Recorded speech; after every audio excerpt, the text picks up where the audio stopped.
معجزے بھی دیے جاتے تھے۔ معجزے ان کے زمانے کے اعتبار سے دیا جاتا، جیسے موسیٰ علیہ السلام کا زمانہ جادوگری کا زمانہ تھا، اسی لیے ان کو معجزہ ان کے زمانے کے اعتبار سے دیا گیا۔ عصائے موسیٰ کا معجزہ، جب وہ چھوٹے، جب اس کو چھوڑ دیتے تو وہ سانپ بن جاتا، جب اپنے ہاتھ کو بائیں ہاتھ میں ڈالتے یا دائیں ہاتھ کو بائیں ہاتھ میں ڈالتے تو وہ چمکنا شروع ہو جاتا۔ اسی طرح حضرت داؤد علیہ السلام کے زمانے میں طباعت، حکمتی اور صنعت کاری بہت زیادہ تھی، اسی لیے اللہ رب العزت نے انہیں معجزہ ان کے اعتبار سے دیا گیا۔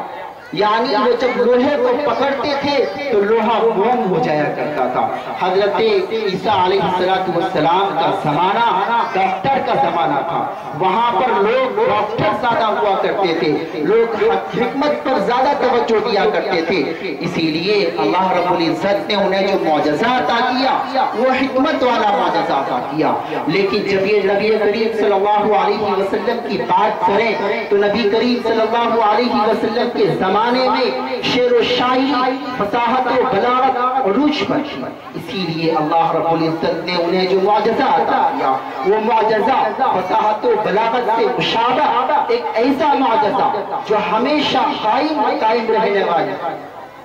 حضرت مشکات شریف کی ایک حدیث ہے، اللہ کے نبی صلی اللہ علیہ وسلم نے ارشاد فرمایا،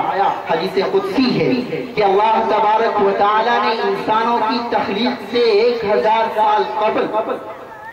قرآن کریم کی سورہ یاسین و طٰہٰ کی تلاوت فرمائی تو فرشتوں نے رش کرتے ہوئے یہ کہا تھا، کتنے مبارک ہے وہ قوم جس پر قرآن کریم کا نزول ہوگا، کتنے مبارک ہے وہ سیلے جو اپنے اندر قرآن کریم کو محفوظ کریں گے، کتنے مبارک ہے وہ زبانیں جو قرآن کریم کو اپنے سے ادا کریں گے، کتنے مبارک ہے وہ سماع جو قرآن کریم کو اپنے سے سنیں گے۔ تو آئیے جناب اس محفل کا آغاز پھر کیوں نہ ہم قرآن کریم سے کریں، قرآن کی تلاوت سے آغاز ہو محفل کا، اس نور سے کا۔ تو میں آواز دے رہا ہوں تلاوت قرآن کریم کے لیے